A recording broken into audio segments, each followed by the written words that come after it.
Check this. You wake up, skip breakfast, and decide to let your body run on its built-in backup generator for 7 straight days. No food, just you, water, and the weird realization that your body has a whole emergency playbook it rarely gets to open. The first surprise is this. You don't instantly fall apart. You shift modes. And hour by hour, day by day, your brain hormones and cells start acting like a pit crew showed up to rebuild you from the inside. Let's start at the beginning. The moment you miss that first meal, your body doesn't hit the panic button. It's more like switching from gas to hybrid. For the first several hours, you're still running on circulating blood sugar and glycogen, which is stored glucose. Your liver is the main bank. It keeps your blood sugar steady so your brain can do its job. Most people carry roughly 10 to 21 to 20 grams of liver glycogen. That's enough to get you through about half a day of normal living. As insulin drops, something important happens. Your body stops acting like a storage unit and starts acting like a fuel manager. Lower insulin makes it easier to access fat stores. That's one reason some people feel lighter early on. Not magical, just chemistry. You might also feel edgy, a little headachy, or kind of dry. That's often hydration and electrolytes talking, not your body screaming for a donut. There's also a funny twist. Your brain can actually get more alert early in a fast. Norepinephrine tends to rise. That can sharpen focus and reaction time. From an evolution standpoint, this makes sense. If you're hungry, you don't want to nap. You want to find food. So, yes, your body may basically say, we're not eating. Cool, let's turn you into a slightly more intense version of yourself. If you are coming off a high-sugar diet, the first day can feel like a breakup. Irritability, cravings, a headache that makes you question your life choices. But for many people, it's less about danger and more about withdrawal from constant glucose hits. Your system is learning to run without frequent refueling. By about 24 hours, liver glycogen is close to empty. Insulin is lower.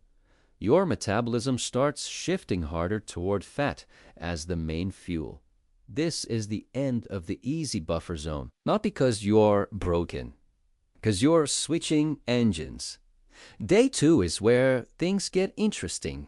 Your liver changes careers and becomes a ketone factory. It takes fatty acids and converts them into ketone bodies, including acetoacetate and beta-hydroxybutyrate. Beta-hydroxybutyrate is the star. It travels easily and can fuel the brain. This is why many people report that hunger drops off and mental fog clears. Your brain goes from glucose anxiety to a steadier ketone-powered rhythm. Do you get that classic fasting breath? Sometimes. A little acetone can show up, and your mouth may taste like you licked a marker. Not exactly glamorous, but it's a sign your fuel source changed. During this stage, a lot of people notice a calmer mood and smoother energy. Some of that may come from more stable fuel delivery, no blood sugar roller coaster, less snack-driven emotional turbulence. Your appetite still might spike at your usual meal times, but that's often habit and smell-triggered memory, not true physical emergency. Your body also gets protective about muscle. Growth hormone tends to rise during fasting, and after around 2 days, it can increase several-fold. That doesn't mean you're turning into a superhero. It means your body is trying to preserve lean tissue while you burn stored energy. Now, around day 3, the word everyone loves to say like it's a magic spell enters the chat. Autophagy. It means self-eating, but not in a horror movie way. It's more like spring cleaning at the cellular level. When you stop bringing in new building material, your cells start breaking down damaged proteins and worn-out parts and recycling them. Think of it as your body opening the junk drawer, dumping it on the table, and finally deciding what stays and what gets tossed. Autophagy has serious research behind it. It's tied to how cells handle stress, inflammation, and aging-related wear and tear. The important thing to understand is that it's not a switch that suddenly flips at exactly 1 hour for everyone. It ramps up, It's influenced by sleep, activity, diet history, and genetics. But extended fasting can push the body deeper into that maintenance mode. How does day 3 feel? It can vary wildly. Some people feel light and sharp, like their brain got a software update. Others feel sluggish, cold, or moody. A common issue is electrolytes.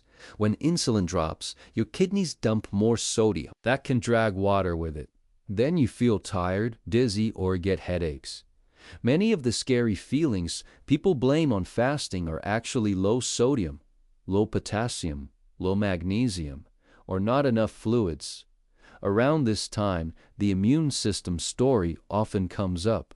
There's evidence from animal studies and human research that longer fasts can influence immune cell turnover and regeneration signals. Some studies suggest multi-day fasting may promote the clearing of older immune cells and encourage renewal.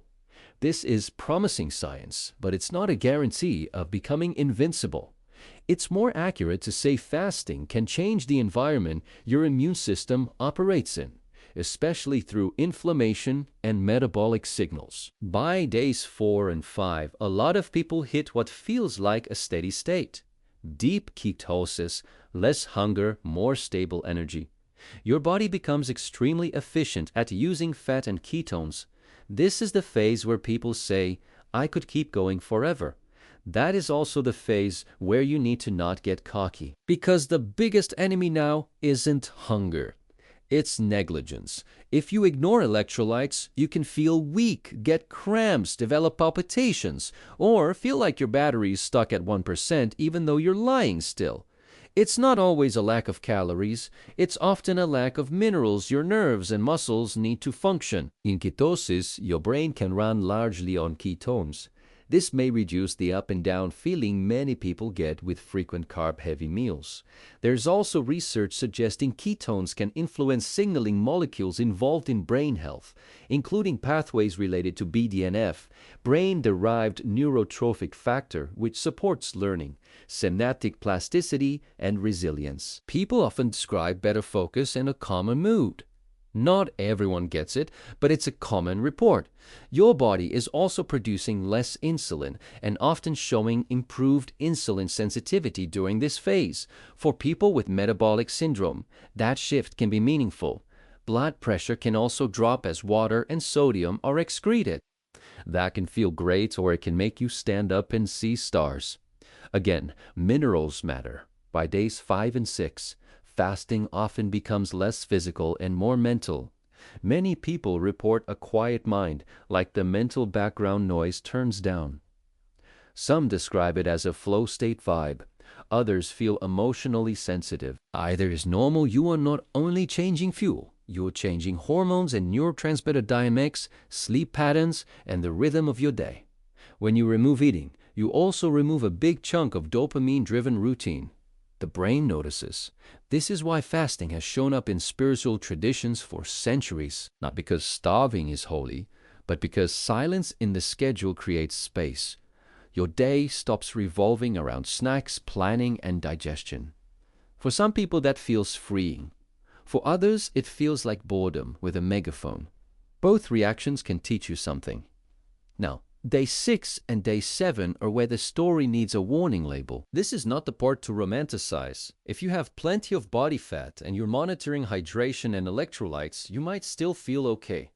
But you're closer to the edge where risks rise.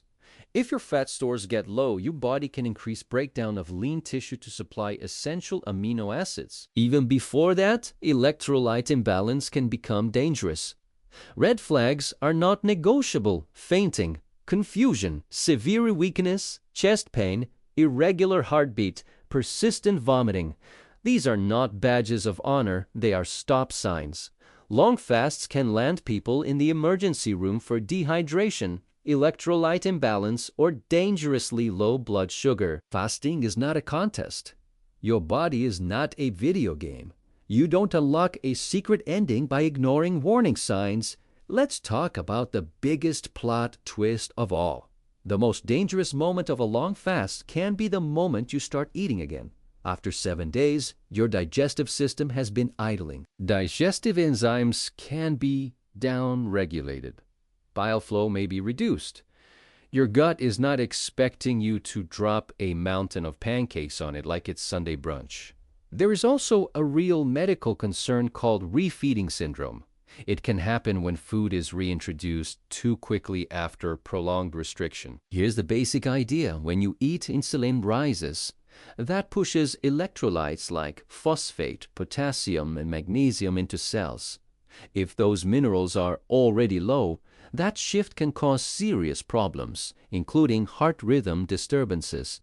It can show up within the first 1 to 3 days after refeeding. The risk is higher in people who are underweight, malnourished, or have been restricting for longer periods, but it's not something to joke about. So how do you break a long fast without turning your comeback meal into a catastrophe? Start small. Think gentle, simple foods. Broth, lightly cooked vegetables. Maybe a small portion of easily digested protein. Keep portions modest and spread them out. Chew slowly. Avoid slamming a huge high-sugar meal. Your body has been running on a steady fuel system. A big carb hit is like flipping a light switch in a room full of sleeping cats. Everything jumps at once. Listen to your body. If you feel pounding heartbeats, dizziness, swelling, severe weakness, or anything that feels off, you slow down and take it seriously. Hydration and electrolytes still matter during refeeding, not just during the fast. Here's the honest summary.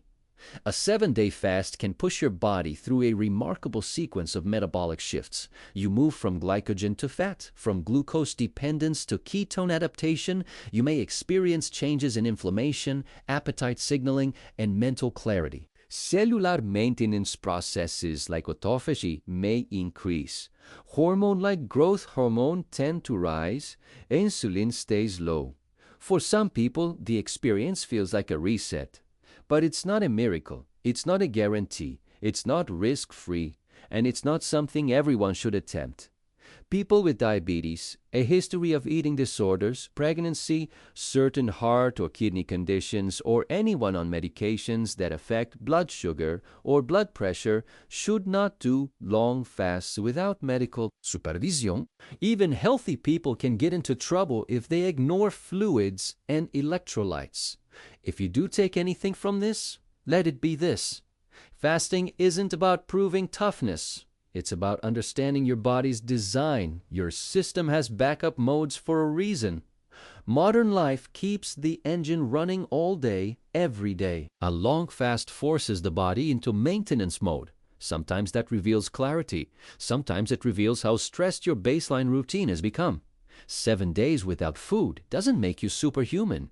It simply shows you that your body is smarter than you think, as long as you respect its limits. And the real flex isn't making it to day 7.